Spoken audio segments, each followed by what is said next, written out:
회개라는 무기라는 제목으로 하나님 말씀 증거하도록 하겠습니다. 오늘은 회개 이야기입니다. 회개가 주제입니다. 9장은 중보기도가 주제였죠. 중보기도가 뭐냐? 그럼 대신 회개하는 것이다 그랬습니다. 그 대신 회개하는 거니까 오늘 회개 이야기가 또 나오겠네요. 그러니까 바로 연결이 돼 있겠죠. 9장 10장은 중보기도란 대신 회개하는 거, 10장은 회개란 이런 거다. 그러니까 연결돼 있다라는 것입니다. 제일 먼저 살필 것은 비슷해 보이지만 다른 게 있죠. 회개와 후회는 비슷하면서도 다르다라는 것입니다. 이거 좀 살펴보겠습니다. 겉모습은 비슷하죠. 회개나 후회나 잘못을 깨달은 거, 잘못을 인정하는 거 이거 같습니다. 그러니까 뭐 의사 입장에서 놓고 본다면 진단은 동일해요. 이게 어떤 병이다, 어떤 문제다라고 동일한 진단. 진단은 회개도 잘못, 후회도 잘못. 이렇게 진단은 똑같아요. 문제는 해결책입니다. 해결의 차이가 있다는 것입니다. 후회는 스스로 해결하는 거예요. 내가 내 힘으로 해결하겠다. 그걸 후회라 그러고, 예수 앞에 나오는 거, 십자가 앞에 나오는 거, 그걸 회개라 그런다는 것입니다. 그러니까 내 힘으로 뭐 하려고 그러면 후회예요. 근데 이거 예수님이 해결해 줍니다. 그러면 회개라고요. 우리 인간끼리 자기들끼리 막 치고받고 싸우면서 너 회개하라. 그 회개 아니고 후회거든요. 자기 힘으로 무슨 해결이 돼요. 하나님 앞에 나가고 예수 십자가 앞에 나갈 때 해결이 되더라.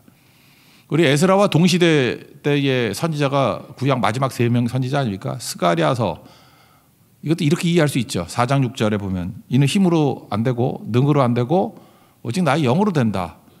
그 얘기가 무슨 얘기예요? 이거 회개도 마찬가지라는 것입니다.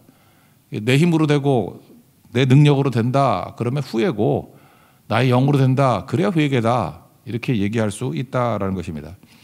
신약의 실제적인 인물을 예를 든다 그러면 가룟 유다와 베드로겠죠. 가룟 유다나 베드로나 둘 다 잘못했다는 거 인정하잖아요. 그러니까 진단은 동일함. 해결책은 가룟 유다는 예수 앞에 안 나오잖아요. 십자가 앞에 안 나오고 자기가 해결하잖아요. 자살하잖아요. 후회죠. 후회의 끝은 망함이에요. 망함. 근데 진단이 아무리 올바르다 할지라도 예수 앞에 나와야 치유받죠. 우리도 마찬가지예요. 인터넷 같은 거 막 보고 진단을 하잖아요. 내 병은 뭐다. 그리고 근심 걱정 온갖 거 다 하면 죽지. 그죠? 그 진단을 뭐 비슷하게 했다 할지라도 뭐 고칠 수 있는 의사한테 가야 고치는 거 아니에요? 누구한테 가느냐가 되게 중요한 거 아닙니까? 우리 영혼의 의사 대신 예수님께 나가야 해결이 된다. 그런 거라는 거예요. 그러므로 후회는 많이 하면 많이 할수록 망합니다. 후회가 많다. 후회를 많이 하면 많이 할수록 당해요. 마귀에게 당한다니까요. 그러니까 마귀는 후회를 통해 가지고 우리를 잘못된 길로 이끌어가요. 그래서 가끔마다 보면 되게 정직해 보이고 저 사람은 죄도 인정하고 뭘 좀 참여하는 것 같이 보여. 근데 망하는 사람들이 있어요. 인본주의로 나가면 다 망해요. 근데 악질 중에 악질같이 보이지만 그 진단은 일치하죠. 나는 뭐 죄인이고 뭐 그런다고요. 근데 예수 앞에 나오면은 이깁니다. 이긴다는 거예요. 이게 차이점이죠. 회개는 이거 믿음으로 살잖아요. 믿음에 반대되는 게 이게 망하는 거 아닙니까? 그래서 원래 불신앙 그런 말을 많이 쓰는데 좀 믿음이라는 말로 생각한다 그러면 반믿음이라고 잘 안 쓰는 말이지만 우리끼리 만들어서 한번 써보자고요. 이해를 위해서. 반믿음. 그럼 믿음을 얘기할 때 지난주 수요일에 얘기했나요? 수로보니게 여인의 믿음을 얘기를 했죠. 믿음은 3가지로 일어난다. 마음속에서 확신이 오는 거. 마음에서의 믿음. 그래서 행동하는 거죠. 그러니까 순종하는 거. 헌신이 아니라 헌신이라고. 행동의 믿음. 그리고 3번째 내용은 뭐예요? 일부러 예수님께서 박대했잖아요. 뭐 자녀의 떡을 뭐 개한테 주지 않는다. 안 물러서죠. 그래서 뭐라고 고백해요? 개들도 뭐 떨어지는 부스러기 먹습니다. 그랬더니 마가복음 7장 29절에 예수님이 이 말을 하였으니 돌아가라 그러면서 고쳐줘요. 그러니까 예수님께서 이 수로보니게 여인의 믿음을 온전하게 다 드러내기 위한 거죠. 마음으로 믿었으니까 예수님 따라온 거고, 마음의 믿음. 그리고 행동하잖아요. 어떤 행동을 해요? 막 떠나가 그래도 죽어도 안 가요. 예수님밖에 없어요. 그 열정, 패션이 있잖아요. 예수님 절대 떠날 수 없어. 그 행동. 그리고 입으로 고백하게 만드는 거. 그러니까 믿음의 3요소는 뭐예요? 마음, 행동, 고백. 그럼 반믿음은 어떻겠어요? 반믿음은 마찬가지죠. 마음에서 반믿음이 나타나고 행동에서 반믿음이 나타나고 고백 안 하는 뭐 그러니까 원망불평하는 그런 거에 반믿음이 나타날 거 아니에요. 회개라는 뜻이 뭡니까? 돌아가다라는 뜻이거든요. 메타노이아, 그리고 돌아가다 또는 뭐죠? 유턴하다. 그러니까 반믿음에서 믿음으로 돌아가는 게 회개라고요. 그렇다 그러면 세 가지 요소가 다 있어야 되겠죠. 회개도 마음이 돌아가는 거, 행동이 돌아가는 거, 고백이 돌아가는 거. 그러니까 회개는 이 세 가지 요소가 다 있어야 된다. 그 얘기입니다. 그래서 회개란 뭐냐? 굳이 정의를 내린다면 반믿음에서 믿음으로 돌아가는 거. 그게 회개다. 이렇게 말할 수 있다는 것입니다. 여기까지 이론이고, 그럼 실질적으로 회개 실제를 보자는 거예요. 성경을 보면은 먼저 이제 에스라가 나오죠. 에스라 중보기도의 사람입니다. 중보기도가 뭐라 그랬어요? 대신 회개하는 거. 그래서 1절을 보면 대신 회개하는 모습이 나오잖아요. 백성의 죄를 놓고 에스라가 대신 회개합니다. 그래서 울면서 기도하고 죄를 자복했다. 에스라가 잘못한 거 아니잖아요. 그런데 대신 회개하잖아요. 대신 우리 죄라 그러면서. 그래서 울면서 자복했다. 중보기도는 회개를 불러냅니다. 이렇게 기도만 하면 믿음 성경하고 똑같은 거예요. 이렇게 기도만 막 하면은 그때부터 내 마음이 움직이는 것과 마찬가지로 백성들의 마음이 움직여요. 그래서 마음에서 회개에 불이 붙는다고. 마음에 불이 붙는다고요. 그러므로 잔소리하지 말자 그랬죠. 우리가 어떤 사람이 죄를 바라보면, 우리 크리스찬들의 모습이에요. 누구 죄를 바라보면은 막 공격하고 정죄하고 하지 말고 뭘 하자고요? 중보기도 하자고. 대신 회개하는 거. 그러면 변화가 일어나고 부흥이 일어나요. 근데 우리 대부분은 잘 믿는다 그러면서 하는 행동들을 보면은 이렇게 정죄가 더 많아요. 비난이 더 많고. 뭐 대표 기도할 때도 그러잖아. 이 썩어 빠질 놈의 세상, 뭐 목사도 썩었고 장로도 썩었고. 그렇게 말하는 분의 특징이 뭐죠? 난 안 썩었다 그런 얘기 아니에요. 되게 바리새인 같죠. 나는 저 세리와 같지 아니하고 토색 불이 가는 뭐 이런 거 하지 아니하고 막 열받아 하는데 예수님 볼 때는 아이고 잘났다 그러면서 인정받지 못하잖아요. 정말로 우리는 바리새인을 닮았어요. 이게 종교적인 위선이거든요. 그러니까 우리가 죄를 바라보면 뭘 해야 돼요? 대신 회개하는 거라니까요. 그게 중보기도. 그러니까 교회는 죄가 많으면 많을수록 기도거리가 많아지는 거지. 중보기도 많이 하니까. 지금 에스라가 기도 엄청 했어요. 이유가 뭐냐? 백성들이 죄가 많으니까.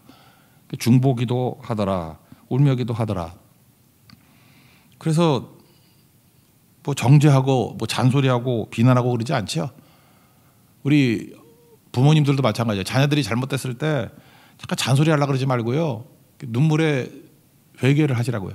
자녀의 죄를 대신 회개하는 거. 제가 예를 하나 들었잖아요. 그랬더니 자녀가 돌아오더라고. 탕자 아버지도 뭐 그런 거 아닌가? 자녀의 죄를 넣고 대신 회개하고 그런 모습 아니었나요? 그러니까 돌아오죠. 우리가 이렇게 중보기도 하면요, 그 사람들의 마음 가운데 회개할 마음이 생겨요. 우리 고성동도 가잖아요. 거기 있는 사람들의 뭐 이렇게 잘못들을 보면은 대신 회개해야 된다고. 그럼 마음이 불이 붙어요. 이게 회개의 시작이라는 것입니다. 여기 일제로 보니까 특징이 뭐냐? 어린 아이들도 회개했대. 이게 부흥사를 쭉 보면요, 어른들만 회개하는 게 아니에요. 어린 아이들이 막 회개하면서 내죄 하고 온다고요. 우린 그러죠. 뭐 애들이 무슨 죄를 짓냐고. 애들 죄가 얼마나 심한데. 뭐 촉법 소년 뭐 그래가지고 애들도 막 때리고 막 그런 거 안 하나? 모르세요? 더 글로리 안 보셨나요? 뭐 그런 거 보면은 그 학교 폭력 같은 거 보면 애들이 막 그죠? 고데기가 뜨뜻한지 안 뜨뜻한지 확인해 볼까 막 지지고 막 그런 거. 그 실화예요, 실화. 옛날에 있었어요. 그 고데기를 지지고 하는 것들. 그때 신문에서 봤던 기억이 나는데 그런 게 있다고요. 그러니까 다윗도 이렇게 고백하잖아요. 시편 51편에서 내가 죄악 중에 출생했고 어머니가 죄 중에서 나를 잉태했다고.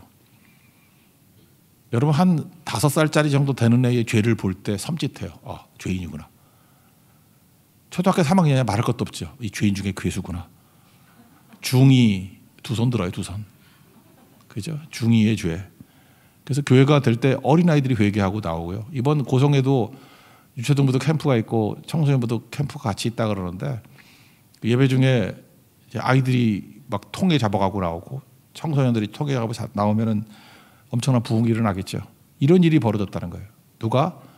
에스라가 막 기도하기 시작하니까 막 이런 일이 벌어지더라는 거예요. 중보기도 하면요, 마음속에 회개의 불이 붙습니다. 마음에 불이 붙어요. 1절 읽겠습니다. 1절 시작. 에스라가 하나님의 성전 앞에서 울며 기도하여 죄를 자복할 때 많은 백성이 크게 동곡하며 이스라엘 중에서 백성의 남녀와 어린아이의 큰 무리가 그 앞에 모인지라. 어린아이들도 회개하더라. 그리고 자발적인 회개, 이제 마음에서 불이 붙고 이제는 행동하는 사람이 나와요. 회개는 행동이잖아요. 회개, 한자로 하면 회, 후회한다 뜻 아니야? 회. 이제 후회하고, 개는 뭐예요? 고친다는 게 고칠 게 아니에요. 후회하고, 회는 있는데 개가 없어. 개가 뭐예요? 행동이죠, 행동. 고치는 행동. 자발적인 회개에 선봉에 쓴 사람이 뭐냐 하면은 스가냐라는 사람이 나와요. 스가냐라는 사람이 나와가지고 우리에게는 아직도 소망이 있습니다. 그런다고. 왜? 하나님께 돌아가면 희망이 있으니까. 그러면서 행동하기 시작해요. 우리에게 소망이 있습니다. 여러분 찬양 가운데 나의 마음을 정과 같이 그 찬양 있죠. 그 브라이언 덕슨이라는 사람이 작곡한 건데 그 캐나다 사람이에요. 브라이언 덕슨. 근데 이게 되게 제가 좋아하는 찬양이기도 한데 내게 한 소망이 있으니 하는 거 나오죠. 브라이언 덕슨이 글쎄 에스라서 10장을 읽다가 은혜 받아가지고 만든 찬양이에요. 그게 이 에스라 10장을 읽고도 은혜를 받네. 그죠? 이거 명단 읽다가 한 소망이 있다고. 이런 개쓰레기들도 주님 앞에 돌아오면 회복이 있다라는 한 소망. 그래서 이 10장 읽을 때는 이 브라이언 덕슨의 나의 마음을 잠근과 같이 이거 꼭 불러야 된다고 생각해요. 그죠? 여기서 은혜 받은 내가 볼 때 에스라서 10장에서 나온 찬양은 그게 유일한 것 같아. 참 특이한 분이죠. 예. 그런 것들이요. 그런 소망들. 그래서 스가냐 같은 사람이 확 일어난 거예요. 일어나가지고 에스라가 제안한 게 아니에요. 이게 평신도가 일어나서 우리 이렇게 하겠습니다라는 거죠. 그래서 반믿음에서 믿음으로 돌아가요. 이유가 뭐냐? 이방 아내들 쫓아내겠습니다. 이런 거죠. 이거 읽을 때 이런 생각이 들어요. 그러면 그 은혜 받으면은 안 믿는 아내들 다 쫓아내 버리는 거냐? 그건 아니죠. 이건 준칙이 아니라 이거는 방법이고 이거 참 이거 해석이 많이 있는데 이걸 하나 소개해 줄게요. 제가 믿는 건 이래요. 제가 믿는 거는 이거는 아내라기보단 첩에 가까워요. 첩. 그러니까 아내가 있고 또 다른 그 여자를 더 들인 거. 뭐 첩에 가까운 거죠. 그러니까 어떤 첩이냐면은 종교를 버리지 않고 들어온 첩. 그러니까 솔로몬이 그랬죠. 솔로몬이 뭐 아내가 뭐 1000명쯤 된다며. 이방 그 지혜로 왕이 이방 결혼을 해서 신앙을 그대로 갖고 온 거죠. 그래서 이스라엘을 만신녀 같이 만들어 버렸잖아. 모든 신을 다 갖고 오고. 한번 생각을 해보라고요. 여러분들이 어떤 첩을 하나 드렸는데 이슬람을 믿어. 그러니까 그냥 여자로서는 괜찮은데 뭐 이슬람 여자도 예쁘잖아요, 그죠? 근데 계속 이슬람을 믿어. 여러분은 크리스찬이고, 그 밥 먹다 말고 어디 가가지고 엉덩이 올리면서 뭐 알라야 알라야 이러고 있어. 그럼 여러분 신앙생활 되겠어요? 또 갑자기 어디 간대? 어디 가냐? 메카술래 간대. 또 안 와. 또 어느 때 또 밥도 안 줘. 그때 뭐 라마단이래. 그러면 그 상태를 계속 유지하면서 살 수 있겠어요? 결단하는 거죠. 쫓아내서 버린다라기보다도 같이 있어서 유익이 있을 때가 있고 떨어져서 유익이 있을 때가 있다고. 이럴 땐 떨어지는 게 유익이다라고 생각한 거라고요. 창세기도 나오죠. 하갈하고 이스마엘 쫓아내버리라. 하나님이 그러잖아요. 그러니까 이거 인간적으로 볼 때 하갈하고 이스마엘은 억울하죠. 뭐 잘못한 게 있다고. 그렇지만 하나님이 그들도 돌보시죠. 그죠? 근데 그 왜 그래요? 이 사람들이 같은 집안에 있어서 믿음의 유익이 없어. 그래서 떨어져서 사라에게도 축복하고 사라와 이삭에게도 하갈과 이스마엘에게도 또 하나님이 돌보심이 있다고요. 그러니까 그런 해결책이라고 보는 게 맞다라는 것입니다. 이거 이제 학자들 얘기 중에 저도 이해가 되는 게 뭐냐면 이거는 방법 중에 하나인 거예요. 이렇게 끊는 방법이 스가냐가 이런 제안을 한 거라고. 아내 이렇게 첩을 쫓아내 버리자. 당시에 이제 동시대 선지자가 학개 스가랴 말라기잖아요. 말라기서를 읽다 보면 말라기 2장 16절에 보면 이런 말씀이 나와요. 나는 이혼하는 것을 미워하노라. 하나님의 말씀을 이렇게 준 거예요. 이혼하는 것을 미워하노라. 그래서 당시에 이런 정책들을 말라기 파는 쫓아내는 걸 반대했다라는 거예요. 거기서 야 전도해가지고 다 믿게 만들어서 한 가족이 돼야지 뭐 이런 파야가 있었고 아니다 극단적으로 행동이다 쫓아내자라고 하는 게 있었다라는 거예요. 저는 이게 이 견해가 맞다고 생각해요. 첩인데 이것도 뭐 맞는 얘기죠. 그것도 하나 근거가 뭐냐면 이 명단 쭉 나오는 거에 마지막 44절 한번 읽어보세요. 오늘 44절. 44절 읽겠습니다. 시작. 이상은 모두 이방 여인을 아내로 맞이한 자라. 그 중에는 자녀를 낳은 여인도 있었더라. 만약 아내라 그러면 자녀를 낳는 게 당연한 거 아니에요. 그러니까 이게 아내가 아니고 첩이기 때문에 자녀를 낳은 첩도 있었느니라 뭐 이런 식의 표현들. 그러니까 어디다 호적을 갖다 붙여야 될지 모르는 뭐 혼의 자식이라 그래야 되나? 뭐 그런 거로 표현했다라고 하는 건데 저는 그쪽이 더 맞는 것 같아요. 그죠? 그러니까 육체적인 뭐 만족을 위해 가지고 첩을 들였는데 이방 종교를 그대로 믿고 있어서 영적인 혼미함 그런 것들을 제거하는 중요한 건 뭐예요? 행동이죠. 행동.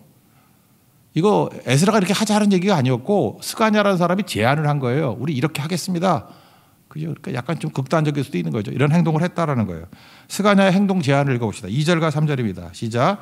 엘람 자손 중 여이엘의 아들 스가냐가 에스라에게 이르되 우리가 우리 하나님께 범죄하여 이 땅 이방 여자를 맞아야 아내로 삼았으나 이스라엘에게 아직도 소망이 있나니 곧 내 주의 교훈을 따르며 우리 하나님의 명령을 떨며 준행하는 자의 가르침을 따라 이 모든 아내와 그들의 소생을 다 내보내기로 우리 하나님과 언약을 세우고 율법대로 행할 것이라. 이거 에스라 표현이 아니라 스가냐라는 사람이 제안한 거라고.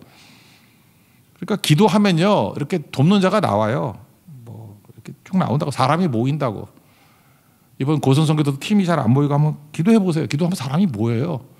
동역자들이 모인다고. 쭉 모이게 된다라는 것입니다. 물론 반대도 있죠. 그렇지만 돕는 자가 뭐예요? 스가냐 같은 사람이 기도할 때 온다고 와서 이렇게 확산이 일어나게 되는 거죠. 거기다가 그 격려도 하잖아요. 그죠? 뭐라고 얘기해요? 당신 힘을 내라고 쿰 하잖아요. 쿰. 일어나소서 당신 제대로 할 수 있습니다. 4절 읽겠습니다. 시작. 이는 당신이 주장할 일이니 일어나소서 우리가 도우리니 힘써 행하소서 하니라. 영적 지도자를 막 격려하고 도와주는 스가냐 같은 사람이 있다라는 것입니다. 그죠? 행동하게 된다. 그래서 15절 같은 데 보면 그 뒤에 뭐라고 나와요? 그 일을 반대하고 무슬람과 레이 사람 그 어떤 사람이 그들을 돕더라. 그러니까 기도하면 반대자도 있지만 돕는 사람이 훨씬 더 많이 나온다. 그러니까 에스라는 중보기도를 통해서 마음의 불을 일으켰고 행동의 불을 일으키는 스가냐와 돕는 자들이 막 나오기 시작했다라는 거예요. 그러니까 회개는 행동이 있어야 된다. 세 번째는 에스라가 할 일이 뭐냐면 입술로 고백하게 만들어요. 그래서 백성들을 모아놓고 너희들 이렇게 하겠다고 맹세. 그러니까 믿음의 세 요소가 마음의 불, 행동의 불, 고백의 불 그랬잖아요. 회개는 뭐예요? 반믿음에서 믿음으로 돌아오는 거니까 다시 마음의 불이 다시 일어나야 되고 행동에 돌아오는 불이 있어야 되고 고백하게 만들잖아요. 그러니까 회개도 세 가지라고. 믿음도 세 가지, 회개도 세 가지. 그 회개가 뭐예요? 반믿음에서 믿음으로 돌아가는 게 회개라니까요. 그래 믿음의 회복. 그게 회개입니다. 그래서 이 세 가지가 다 있어야 된다는 거죠. 사람이 마음으로 믿어 의에 이르고 입으로 신하여 구원에 이른다. 이런 말씀. 이게 꼭 필요하다라는 것입니다. 그래서 그들에게 고백하게 만드는 장면이 나옵니다. 6절 읽겠습니다. 6절 시작. 이에 에스라가 하나님의 성전 앞에서 일어나 엘리야십의 아들 여호하난의 방으로 들어가니라. 그가 들어가서 사로잡혔던 죄를 근심하며 음식도 먹지 아니하며 물도 마시지 아니하더라. 다시 그들에게 고백을 시키고 난 다음에 돌아와가지고 아까 5절에 그랬잖아요. 맹세하게 하며 우리가 맹세하는지라. 그죠? 맹세하는지라. 5절은 아닌 건데 5절 읽겠습니다. 시작. 이에 에스라가 일어나 제사장들과 레위 사람들과 온 이스라엘에게 이 말대로 행하기를 맹세하게 하며 우리가 맹세하는지라. 이렇게 입술로 고백하게 만들었다고. 그리고 다시 골방으로 갑니다. 그래서 영적 지도자는요 성전 앞에서도 기도를 해야 되지만 골방 기도가 필요해요. 아마 거기 제사장 뭐 골방 방이 있었는가 봐. 골방에 들어가서 기도하는 모습이 있다는 것입니다. 이게 왜 중요하냐면은 지도자들은 마음에 불이 있어야 됩니다. 불. 기도해야 불이 있죠. 잘 보면 이렇게 맹탕들이 있어요. 맨날 기도할 때 졸고 뭐 딴짓하고 뭐 이런 사람도 있다고. 그러니까 자기도 알아 불이 없는 거. 그러면은 딴 거 다 끊어버리고 말씀에 불이 붙든지 기도에 불이 붙든지 불이 있어야 돼. 불이. 책도 두 종류 책이 있다 그랬죠. 불이 있는 책과 불이 없는 책. 뭐 책을 읽어도 좀 나 어떤 사람 서재 가보면은 정말 되게 답답한 사람이 있어. 이게 다 마음을 식혀버리는 책만 꽂혀 있어. 그럼 다 끝나는 거고 서재만 봐도 안다니까요. 이 사람은 뜨거운 사람이네. 책 자체가 불이 있는 책이야. 불이 확확 붙어 있어.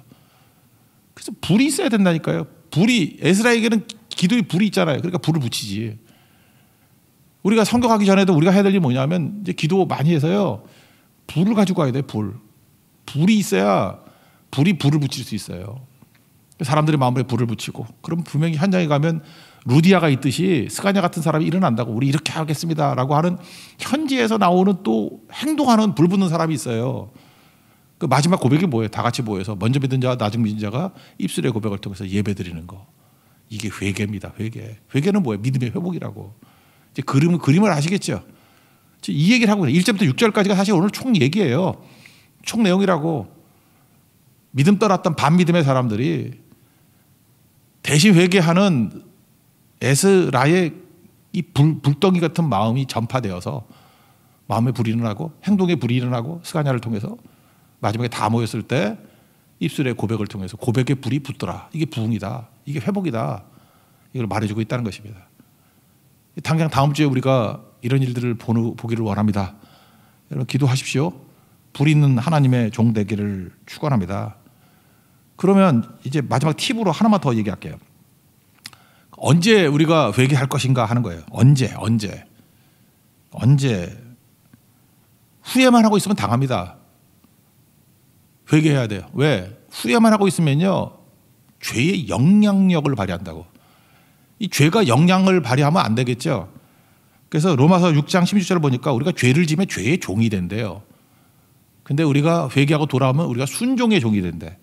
순종이 뭐예요? 이 마음에 불이 붙고 행동에 불이 붙은 걸 행동을 순종이라고 그러잖아요. 순종의 종이 된다고요. 그러니까 죄의 종이 아니라 순종의 종이 돼야 된다. 요한복음 8장에 보면 36절에 죄를 범한 자마다 죄의 종이다. 이 죄를 지면요 죄의 영향이 있다고. 그래서 우리를 마귀의 영향권 안에 두게 만든다고요. 그러면 안 되죠. 그래서 빨리 회개로 돌아와서 믿음의 영향권으로 들어와야 된다고요. 그래 이기죠.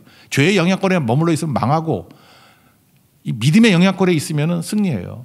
요한일서 5장 4절 보니까 하나님께로 난 사람이 세상을 이긴다고. 세상을 이김이 이것이니 우리의 뭐라고요? 믿음이라고. 그러니까 회개는 뭐냐면 믿음의 회복이에요. 마음의 믿음의 회복, 행동의 믿음의 회복, 고백의 믿음의 회복. 그래야 이 믿음의 영향권 안에 있는 거죠. 그래야 승리하게 된다라는 것입니다. 죄의 영향권이라고 언제 회개해야 되냐면 죄의 영향권에 있을 때요. 뭐 상처다 그래가지고 맨날 상처 때문에 괴로워하고 이거 죄거든요. 여러분 그죠? 상처받은 게 뭔 죄예요? 그러는데 피해자의 죄가 있어. 피해자 의식에 사로잡혀가지고 나는 피해자야 뭐 상처 그러고 저 찢어 죽일 놈 이러고 있으면은 그게 죄예요, 죄. 누가 그러고 있으래? 또 하나 두려워하는 거예요. 맨날 두려워하고 뭐 걱정하고 염려하고 누가 그러고 있으래? 두려우면 형벌이 있다 그랬잖아요. 우리가 기도하고 있으면 내가 두려운 게 아니라 상대가 두려워하고 마음이 높고 정신을 잃어버려야 되는데 내가 믿음을 잃어버리면 내가 마음이 높고 내가 정신을 잃어버려. 하나님이 우리에게 주신 마음은 두려워하는 마음이 아니잖아. 마귀가 주는 게 두려움이지. 하나님께서 우리에게 주신 마음이 뭐예요? 사랑과 능력과 절제하는 마음이라고. 디모데후서 1장 7절에 나오잖아요. 그러니까 이런 상태가 돼버리면 안 된다는 거예요. 이런 상태로 우리 몸을 놔두면 안 되는 거죠. 그러니까 분노의 상태, 뭐 두려운 상태, 걱정, 염려, 뭐 맨날 쫄아 있는 상태 이거 놔두면 안 된다는 거예요. 그때 우리가 뭘 해야 돼요? 회개를 해야 된다니까. 회개하고 죽게 돌아와서 마음에 불이 붙어야 되고 이 행동에 불이 붙어야 되고. 그래서 여러분들 그 멘붕 오면은 몸이 안 움직이잖아. 막 아무데 가고 싶지도 않고 문 밖에 나오고 싶지도 않고 방 안에 처박혀 있고 방콕 쪽. 그러니까 맨날 잠수 타고. 그게 죄라고요. 그게 죄라고. 그게 누가 그러고 살래요? 누가 나와야죠. 이거 예를 하나 들게요. 사무엘 선지자 예를 한번 들어볼게요. 사무엘은 대단한 사람 아니에요. 뭐 존경할 만한 분이죠. 사무엘 선지자. 백성 위해서 평생 헌신했습니다. 이게 마지막 사사잖아요. 사사기 혼돈이 있을 때 왕정으로 이끌어가는 그 링크 역할을 했잖아요. 사무엘 그럼 뭐 충성을 다했지. 근데 늙었을 때 그 아들놈이 좀 말을 안 들었어. 요엘과 아비야. 그랬더니 백성들이 그를 거부해. 사무엘이 엄청 상처 입었죠. 안 그렇겠어? 자기가 뭐 수십 년 동안 헌신했더니 열과 성을 다해서 헌신하고 백성들을 다 살려주고 블레셋의 공격으로도 보호해주고 뭐 안 한 게 뭐 있어요. 다 했는데 자기를 거부해. 그때 하나님이 위로해 주시죠. 사무엘아, 너 거부하는 게 아니라 나 거부하는 거야. 그러면서 하나님께서 이렇게 좀 다독거려 주니까 그때 사무엘이 했던 고백이 사무엘상 12장 23절인데 우리 조금 전에 불렀잖아요. 나는 너희를 위하여 기도하기를 쉬는 죄를 범치 않겠다. 나는 너희를 위해서 기도하기를 쉬는 죄를 범치 않겠다.